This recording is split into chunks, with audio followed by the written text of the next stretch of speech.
इकाई 5 हिंदी काव्य। अब इसमें अगला कवि की कविता प्रिय प्रवास, ये लिखी है हरिऔध ने। हरिऔध का पूरा नाम जो है अयोध्या सिंह उपाध्याय है, उन्हें शॉर्ट में हरिऔध कहते हैं। अब इसमें हरिऔध के बारे में बताया है। जन्म जो हुआ था अयोध्या सिंह उपाध्याय का जन्म 15 अप्रैल 1865 15 अप्रैल 1865 को इनका जन्म हुआ था और 16 मार्च 1947 को इनकी मृत्यु हुई थी। 16 मार्च 1947 को इनकी मृत्यु हुई थी। इनका पूरा नाम अयोध्या सिंह उपाध्याय था, इनको शॉर्ट में हम हरिऔध कहते हैं। ठीक है, इस पे नेट में क्वेश्चन आ सकता है। अब इनका जो जन्म है वो उत्तर प्रदेश में आजमगढ़ जिले के निजामाबाद में हुआ था। आजमगढ़ जिले में एक निजामाबाद नाम का गांव है, वहां पर इनका जन्म हुआ था 15 अप्रैल 1865 को। इनके पिता का नाम पंडित भोलानाथ उपाध्याय था, इनकी माता का नाम रुक्मणी देवी था और इनका निधन जो है, इनकी जो मृत्यु है 16 मार्च 1947 को हुई थी। अब इनकी जो पहली रचना आई थी ब्रज भाषा में कृष्ण शतक। ब्रज भाषा में कृष्ण शतक के नाम से इन्होंने पहली रचना लिखी थी 1882 ईस्वी में। 1882 में इन्होंने अपनी पहली रचना लिखी थी ब्रज भाषा में, जिसका नाम था कृष्ण शतक। और दूसरी रचना लिखी इन्होंने 1931 में ब्रज भाषा में है, ये भी, इसका नाम है रस कलश। दूसरी रचना जो है इनकी रस कलश है, ब्रज भाषा में है और इसकी रचना इन्होंने 1931 यानी कि 1931 ईस्वी में की थी। और इनकी तीसरी रचना जो है वो है प्रिय प्रवास। तीसरी रचना प्रिय प्रवास है, ये 1914 में आई। प्रिय प्रवास इनकी तीसरी रचना है और ये खड़ी बोली का महाकाव्य है। खड़ी बोली का मतलब क्या होता है? सारे शब्दों को इस्तेमाल कर लेना। खड़ी बोली होती है मतलब जो जनता में प्रचलित है उन्हीं शब्दों को इस्तेमाल करके जब कविता लिखी जाती है तो खड़ी बोली कहते हैं। तो ये खड़ी बोली का महाकाव्य है। प्रिय प्रवास जो है वो खड़ी बोली का महाकाव्य है। इसमें 17 सर्ग है, 17 सर्ग हैं इसके अंदर। इसमें श्रृंगार और करुण रस की प्रधानता। श्रृंगार मतलब इनमें श्री कृष्ण और राधा के रूप का वर्णन भी किया है, तो वहां पर श्रृंगार रस है। और फिर जब कृष्ण जी जब उनको छोड़कर जाते हैं, गोकुल से मथुरा छोड़ करके जाते हैं, इसीलिए इसका नाम प्रिय प्रवास है। प्रवास का मतलब होता है छोड़कर जाना। श्री कृष्ण उन्हें छोड़ करके मथुरा चले जाते हैं, जब वो कंस को मारने जाते हैं, कंस के निमंत्रण पर जब मथुरा जाते हैं गोकुल छोड़कर, तब सब लोगों की क्या स्थिति है उसी का वर्णन इसके अंदर किया गया, इसीलिए इसका नाम प्रिय प्रवास है। तो उसमें क्या है, करुण रस दिखाया गया, सभी लोग कितने दुखी हैं श्री कृष्ण के जाने से। तो उसमें 2 रस की प्रधानता है, श्रृंगार रस और करुण रस। ठीक है। हरिऔध जी द्विवेदी युग के प्रख्यात कवि के साथ साथ उपन्यासकार, आलोचक व इतिहासकार भी थे। उन्होंने मतलब उपन्यास भी लिखे, आलोचनाएं भी की और इतिहास के बारे में भी उन्होंने काफी कुछ लिखा है। पंडित श्रीधर पाठक के बाद हरिऔध जी ही हैं, मतलब इनसे पहले जो महान कवि थे वो थे पंडित श्रीधर पाठक, उनके बाद हरिऔध जी का नाम आता है, जिन्होंने खड़ी बोली में सरस और मधुर रचनाएं लिखी हैं। मतलब खड़ी बोली में अच्छी रचनाएं लिखने वाले सबसे पहले थे श्रीधर पाठक, उनके बाद हरिऔध का नाम आता है।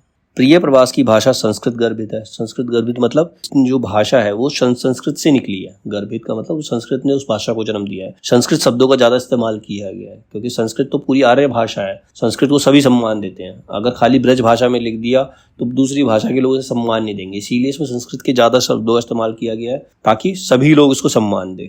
तो प्रिय प्रवास की जो भाषा है वो संस्कृत गर्भित है, इसमें संस्कृत शब्दों की अधिकता है। इसमें हिंदी के स्थान पर संस्कृत का रंग अधिक है। हिंदी की जगह इसमें संस्कृत के शब्दों को ज़्यादा इस्तेमाल किया गया है क्योंकि संस्कृत हमारे देश की आर्य भाषा है, पुरानी भाषा है, उसको सब लोग सम्मान की दृष्टि से देखते हैं।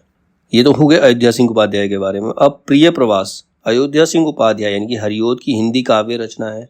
हरिऔध जी को काव्य प्रतिष्ठा प्रिय प्रवास से ही मिला। इससे पहले इन्होंने 2 रचनाएं लिखी थी, लेकिन जो कवि के रूप में इनकी प्रतिष्ठा हुई, जो फेमस हुए, वो प्रिय प्रवास की वजह से ही फेमस हुए। इसका रचना काल 15 अक्टूबर सन 1909 ईस्वी को शुरू हुआ।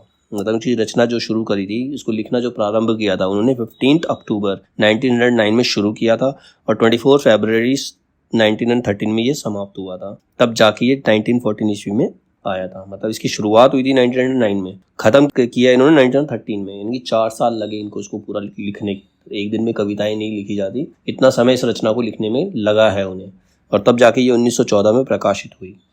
यह खड़ी बोली का प्रथम महाकाव्य, खड़ी बोली का पहला महाकाव्य।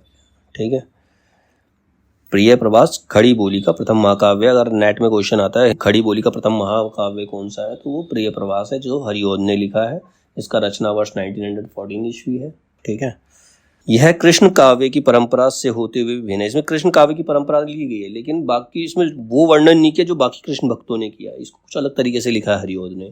हरिओद जी ने कहा, मैंने श्री कृष्ण को इस ग्रंथ में एक महापुरुष की भांति अंकित किया है, ना कि भगवान के रूप में। सभी लोगों ने तो कृष्ण को भगवान के रूप में दिखाया है, अपनी रचनाओं के अंदर उनको भगवान के रूप में दिखाया, लेकिन इन्होंने उनको भगवान के रूप में ना दिखाकर एक महापुरुष के रूप में दिखाया। किस प्रकार से अपने बारे में ना सोचते हुए समाज की सेवा के लिए सब कुछ छोड़ छाड़ कर चला जाता है। क्या श्री कृष्ण को पेन नहीं हुआ होगा गोकुल छोड़ते टाइम? उनको पेन हुआ होगा, वहां पर उनका बचपन बीता, उनकी माँ थी, उनकी प्रेमिका थी, सब थे, उनको पेन हुआ होगा, लेकिन फिर भी वो सब छोड़कर मथुरा गए, मथुरा छोड़कर फिर द्वारका गए। तो उनको एक महापुरुष के रूप में दिखाया, जिन्हें अपने बारे में ना सोचकर जो समाज के बारे में सोचते, समाज के लिए कार्य कर रहे हैं। तो उस रूप में इन्होंने इसमें दर्शाया श्री कृष्ण को। कृष्ण चरित्र को इस प्रकार अंकित किया है जैसे आधुनिक लोग भी सहमत हो सके। मतलब आधुनिक लोग क्या कहते हैं, भगवान है ही नहीं, ऐसा कोई चमत्कार नहीं होता, लेकिन एक महापुरुष के रूप में इन्होंने चित्रित किया है तो सब लोग मानेंगे, हाँ एक ऐसा व्यक्ति हो सकता है जो अपने बारे में ना सोचकर समाज के बारे में सोचे। कोई चमत्कार, अगर हम भगवान के बारे में बोलते हैं, भगवान की चीजें बोलते हैं, कई लोग उस पर विश्वास करते हैं, कई लोग उस पर विश्वास नहीं करते, कई लोग कहते हैं ऐसा कुछ होता ही नहीं है, लेकिन इन्होंने उन्हें एक महापुरुष के रूप में चित्रित किया है जिससे सभी लोग मानेंगे, सभी लोग उससे सहमत होंगे। विश्व भर मानव के अनुसार प्रिय प्रवास भारतीय नवजागरण काल का महाकाव्य ही नहीं है, जीवन के श्रेष्ठतम मानव मूल्यों का कीर्ति स्तंभ है। मतलब मनुष्य के जीवन में मानव मूल्य कितने ऊंचे हो सकते हैं, एक मानव अपने आप को कितना ऊंचा बना सकता है, उसके बारे में इसके अंदर बताया है। यह वैज्ञानिक युग की विभीषिका में मानवतावाद का विजय घोष है। वैज्ञानिक युग में क्या है, आज की डेट में साइंस का समय है, हर व्यक्ति क्या करता है, खुद तरक्की करने के लिए दूसरों को धकेलने में पीछे नहीं हटता। कोई भी देश है, परमाणु बम बना लिया, अपने आप को प्रूव करने के लिए दूसरे देश पर परमाणु छोड़ देते हैं। मतलब मानवता नहीं है उनके अंदर, इंसानियत नहीं है, अपने आप को ऊंचा सिद्ध करना है, ठीक है, अपने आप को बेस्ट सिद्ध करना है। तो इस काल में इसमें मानवतावाद का विजय घोष किया गया कि एक मनुष्य इस प्रकार का भी हो सकता है जो पूरे समाज का कार्य करता, समाज के बारे में सोचता है। श्री कृष्ण की वजह से ही पांडवों को विजय मिली, उन्होंने एक नया समाज बनाने में अपनी भूमिका निभाई। उन्होंने अस्त्र नहीं उठाया, लेकिन फिर भी एक नया समाज निर्मित करने के लिए उन्होंने भूमिका निभाई, ठीक है। तो कृष्ण को केंद्र बनाकर इसमें जो कथा वर्णित है उससे मनुष्य की महत्ता, जीवन की सुंदरता, प्रेम की शक्ति और सबसे अधिक मानवीय संबंधों की अनुपमा कोमलता पर प्रकाश पड़ता है। इस रचना को पढ़कर यह सिद्ध होता है, कृष्ण को केंद्र रखा, मतलब किसी को सेंटर में रखकर कवि यही कहना चाहता है कि जीवन के मूल्य क्या हो सकते हैं, एक मनुष्य को किस प्रकार का व्यक्ति बनना चाहिए, एक मनुष्य के जीवन में प्रेम की कितनी महत्वता होती है, एक व्यक्ति के लिए कोई कितना परेशान हो सकता है और कोई अपने मूल्य के लिए हर चीज छोड़ भी सकता है। मानवीय संबंधों को भी इसमें दिखाया गया है, हर चीज को इसमें उन्होंने एक्सप्लेन किया है हरिओद जी ने प्रिय प्रवास के अंदर, जिसमें उन्होंने कृष्ण के जन्म से लेकर के जो जो उन्होंने लीलाएं की सारी वर्णित की हैं।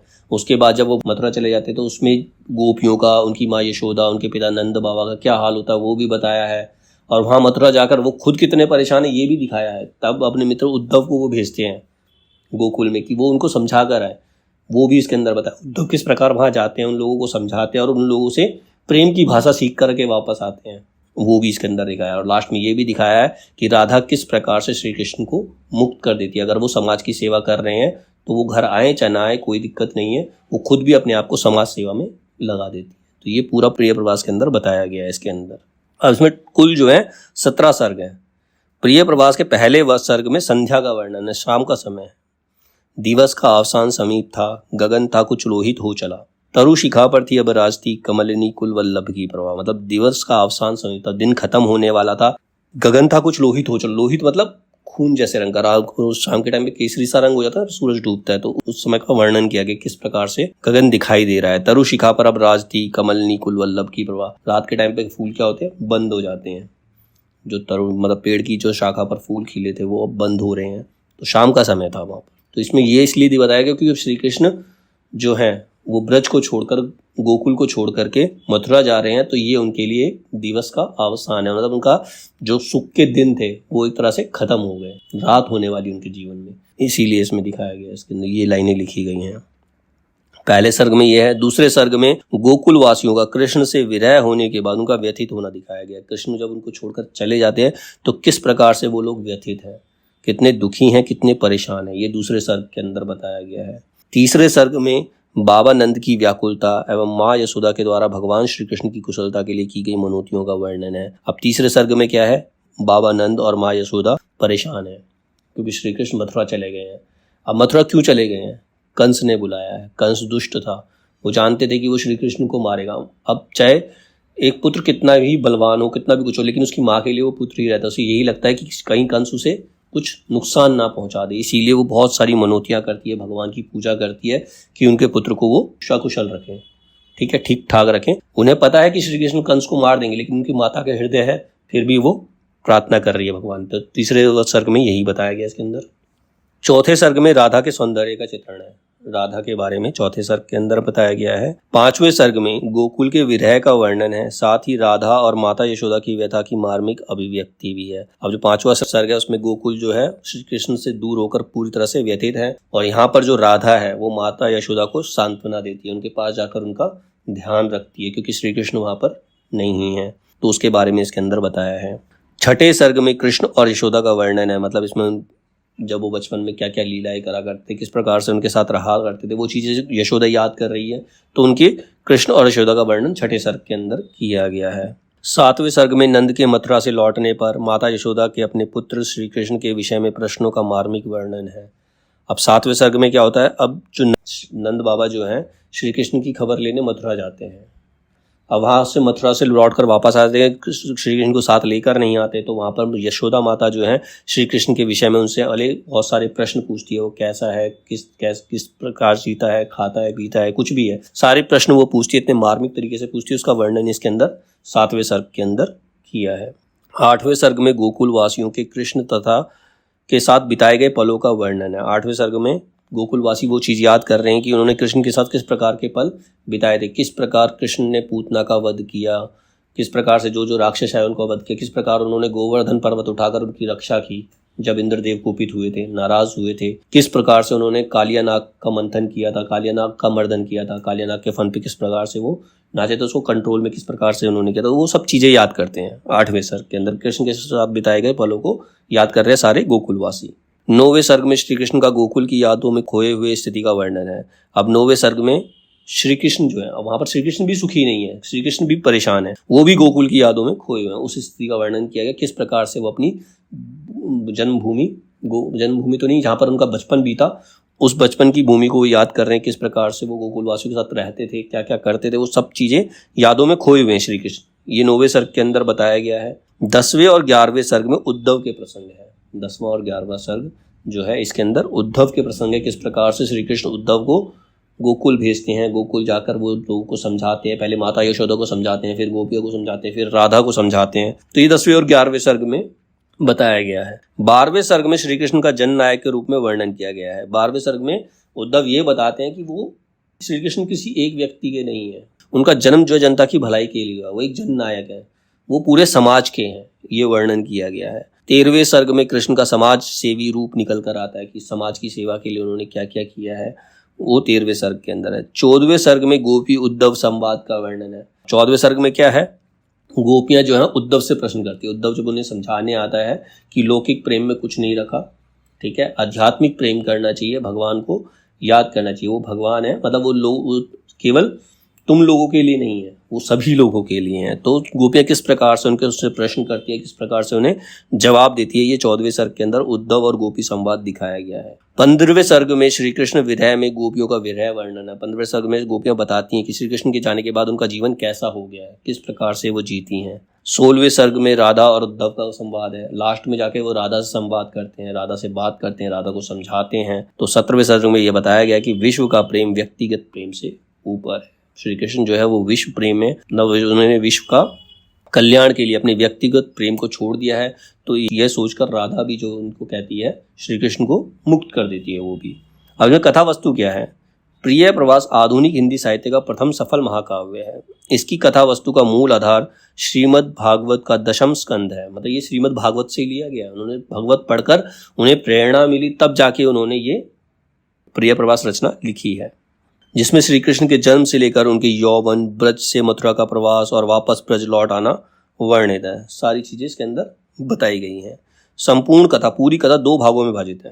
पहले से 8वें सर्ग तक, फर्स्ट से 8th सर्ग तक की कथा में कंस के निमंत्रण से लेकर अक्रूर जी के ब्रज आगमन तथा कृष्ण का समस्त ब्रजवासियों को छोड़कर मथुरा आना दिखाया गया। मतलब पहले से 8वें सर्ग में यही दिखाया गया कि किस प्रकार से कंस जो है श्री कृष्ण को निमंत्रण भेजता है। अक्रूर जी उसके मंत्री थे, कंस के मंत्री थे, वो श्री कृष्ण को लेने आते हैं और वो ब्रज को छोड़कर उनके साथ चले जाते हैं। तो यही प्रथम से 8वें सर्ग तक यही दिखाया गया है इसके अंदर। 9वें सर्ग से लेकर 7वें सर्ग तक की कथा, कृष्ण अपने मित्र उद्धव को ब्रजवासियों को सांत्वना देने के लिए मथुरा भेजते हैं और राधा अपने व्यक्तिगत स्वार्थों से ऊपर उठकर मानवता के हित के लिए अपने आप को न्यौछावर कर देती है। राधा की प्रसिद्ध उक्ति है, राधा अंत में एक ही लाइन बोलती है, प्यारे जीवे जगहित करे, गेज आ चाहे ना आवे। वो कहती जो मेरे प्रेमी हैं, जो श्री कृष्ण हैं, वो जनता का हित करते रहें, जनता के बारे में, जनता का भला करें, चाहे उसके लिए वो घर आए या ना आए। ये उनके ऊपर छोड़ देती है लास्ट में।